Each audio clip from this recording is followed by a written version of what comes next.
Welcome to the Contemporary Guitar Blog YouTube channel. I'm Trevor Babb, and with me today is composer Eugene Astapov, joining me from Toronto. Eugene is one of several composers featured on a new album that I just released called From a Dream. It's out on Frameworks Recordings as of September 2nd, 2022. We're talking about Eugene's piece on the album titled Lenten Music. And Eugene, thank you so much for being here to talk with me about your music. It's my pleasure. So, this piece is a really special one for me, Eugene, because this goes all the way back to our student days as undergraduates at the Eastman School of Music. And it actually was my very first piece that I ever performed a world premiere of. And so that's just really special to me. But the piece that you were originally writing was conceived to be something very different from what ultimately came about. This was part of a larger commission Yeah. that you received. Talk a little bit about that initial process and what the first version of what eventually became this piece was like. Well, as you mentioned, this dates back many years ago to our years at the Eastman School. And I received a commission from a guitarist who was a very prominent guitarist in Canada at that point, an educator, someone who organized a number of festivals. His name is Alan Torok. And he wanted me to compose a piece for guitar because he thought it was going to be a very good idea and from an educational point of view for me, because guitar is an extremely difficult instrument to compose for, even after all these years. That was one of the first pieces I wrote for guitar, Yeah. but now, um, having composed quite a bit of music, I know that guitar is not an easy instrument to compose for. And so I went ahead and started writing a piece that was basically a piano transcription. And the person who was supposed to play it initially said, no, thank you. And so I went ahead and reconceived the whole thing. And at that point, it was the time of the Great Lent in the Eastern Orthodox Christian tradition, and that became the source of inspiration for this music, to make it simple and modest and well, Lenten, considering the title. Right. Yeah. Yeah, and I love that idea. I mean, I saw some of your pieces that you had composed for yourself to play at the piano when we were students. Yeah. And I remember seeing some pretty wild dramatic music. And I got the sense that your initial take at this commission was something like that. And having to pull back, I think, was, to get to know a new instrument, I think is a really great strategy. I think a lot of people do kind of think of the guitar as something that's like the piano, when in reality, Yeah. um writing for guitar is probably a lot more like writing for solo cello or something like that, where Yeah. thick textures are really, really difficult and can be done, but maybe sparingly and maybe not quite as idiomatic as it would be for the piano. Um, so this piece came into my hands because we were in a class together. We were taking orchestration together with David Liptak. And this was back when, I was trying to see, how I fared as a composer, even though I was a performance major. Yeah. And we got to know each other through that class a little bit. And having me and another guitar player, actually, who was also a composition major in that class, we actually were given a project, I remember, of writing for the guitar. And I Yeah. just remember all the non-guitar composers who wrote, and you didn't even have to write for solo guitar. It was like guitar with like a chamber ensemble. And I Yeah. just saw so much fear coming off the page at me from all the non-guitarist composers, Yes. because it is a really intimidating instrument to work for. Um, Yes. so yeah, let's talk a little bit about this because I know that you know this is a piece that you view as like a very old piece of yours. And though it's not the oldest piece on this recording, actually, there's a piece from 1997 on this recording Yeah. as well that just so happened to be a piece that I premiered 15 or 16 years later, Oh, which was with Nicolas Valence, who we talked with earlier on this channel. wow. But let's talk a little bit about that. Just sort of, I think that you, as composers, we tend to have pieces that define us stylistically and we get put into stylistic boxes. Yeah. And this is something of an old piece for you. You've written a lot of music since then. Yes. How do you wrestle with the oldness of this piece, the difference from the music that you write now? How is it different from what you write now? And I think that we often have a temptation to kind of disown pieces that aren't Yeah, for stylistically in sure. line with what we're currently doing, but we're all people and we evolve. So talk a little bit about just kind of the evolution of your style in general, and if there are Yeah. any elements from this piece that are still present in your music that you're writing today. Yeah, of course. So the music I composed during the undergrad years, most of it probably would never see the light of day. And this might be um, the only piece that has lived on. And interestingly enough, of course, as I mentioned, this piece forced me to rethink uh, the compositional devices available to me, considering the uh, restrictions that the instrument poses. And there are quite a few elements here, such as use of minimalism. And this is not the kind of minimalism you get from Philip Glass or John Adams, not Arvo Part either. Right, we're talking about like minimal material as opposed to Minimal material. stylistic American Yes, minimalism, for right? sure.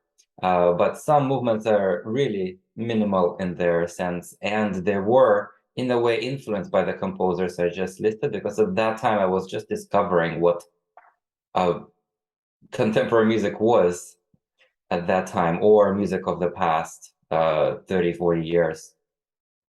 And were some influences that I got from those composers, but the minimal amount of material that I used actually creeped into my later works, even as late as one of the most recent pieces I composed. Repetition is an important part of my music, and I always make sure that the amount of material stays the same, stays within a certain framework, and only undergo certain changes throughout the piece. I do like large orchestra. I do like writing for a lot of musicians and big pieces, but the material actually is always very tight, and it goes back to this piece, and it's fascinating to me to see because there were almost no other pieces like that that I composed during that period, and some of the movements, there are five movements in Lenten music, and some of the movements and the materials are actually reused in later pieces many years Mm. later. And so this piece for me is quite important, I would say. It was kind Definitely. of almost like a graduation piece for you. Yeah. I Yes. think I think a big part of why it's lived on too is that it is so approachable as well. I think both for the performer and for the audience. It is unlike anything else that's on this recording. This is a piece that I could, if somebody said, "I want you to play all the music from your CD at a concert next week," I Yeah. said, "Well, I might be able to do Lenten music for you. I can definitely do Lenten music for you. I don't think I can do anything else and Right. play it well because Yeah. everything else on this recording is so difficult, and this piece is so just friendly to the performer." And I love that, and I love how this is a piece that I think could be really important for young guitarists who maybe aren't exceptionally technically proficient yet, which was like I was circa 2010. Um, and to really start to get to know how to play contemporary music with this piece. Yeah. And I think that there is enough in this piece that is challenging to the performer without overwhelming them in the way that, Mhm. say, Juan Trigos's piece on the album would do, Yes. or Chris Cretella's piece, which is short but incredibly difficult. Yeah. So this is a piece I think that'll be really important, I hope, for young guitarists who are interested in playing new music and don't really know where to start. And I don't Yeah. think that there are enough pieces like that that are approachable for someone who maybe doesn't have all the technique or all of the ability to play complex rhythms and complex Yeah. dynamic changes and extended techniques and everything else. So Yeah. um, and going back to kind of the oldness of this piece, it originally started with four movements. And Yeah. so the middle movement, the cadenza movement, was added later, which it was kind of funny because I think you were surprised initially that I kept playing it. Yes. And I was like, well, I love this piece. And every audience that I've played it for has just been really, really receptive to it. And so Yeah. I continued to play this piece after, leaving Eastman. Yes. And I think you told me like, well, I want a movement in there that sounds like my music now. And so you came up with this cadenza music and you just, wrote it in a few months and sent it to me. Tell us about where this movement comes from. Well, I think I wrote that movement knowing that you were going to release it on a CD. And the piece was a little too short, I would say, to be put on a CD at first, so the extension made sense, adding another movement. But at that point, I just finished composing a cello concerto, and I couldn't take my mind off it for quite some time. And the concerto opens with a cadenza, which also was connected to me researching or writing my PhD research at that point on music of ancient Slavic lands. And if you listen carefully, there are some um, ancient Slavic tunes there incorporated in the cadenza. And so I reworked the cadenza from cello to the guitar, and that's how it came to be and became the central movement to Lenten music, considering that it kind of builds towards it and then releases the energy in the latter two movements. Really interesting. So Slavic and especially Russian music, this sounds like it's something that's pretty important in your music. Can you talk a little bit more about your ethnic identity and how your music is reflective of that? So I was born in Ukraine. I'm actually Ukrainian, Oh, right. and a lot of the music that I grew up listening to, of course, came from well, post-Soviet countries, and well, pre-Soviet meaning Russian Empire, and all the composers who worked there during that period. And over the years, I became interested in doing research on where those composers actually took their influences, and that's what my doctoral research was about. And you might know that Stravinsky, of course, created all these tunes, but it's not a well-known fact that he actually lived across the street from a musicologist researching ancient Slavic music, and he borrowed tunes from that person. And I traced the sources where that person found their tunes, and I did a little bit more research on that, and then I found some original music that, of course, well, it uh, got to us over the centuries, and then I realized that a lot of this music is just at the core of the music of Tchaikovsky, Rachmaninoff, and many other composers, Stravinsky, of course. And I found even unwittingly that my music even contained some of these very core principles that ancient Slavic music was built on. And that's where the cello concerto came from. And then this is where now Lenten music, what Lenten music features now. Right. Well, Eugene, it's just such a lovely piece, and I'm so glad that it fell into my lap and that it's had as long of a life as it's had since you wrote it. Let's talk a little bit about the music that you're working on now. What sort of projects are on your desk right now that you're working on getting out into the world? Well, it so happens that I'm working on a project that is a response to the war in Ukraine. And that's a commission from the Juilliard School and the National Sawdust.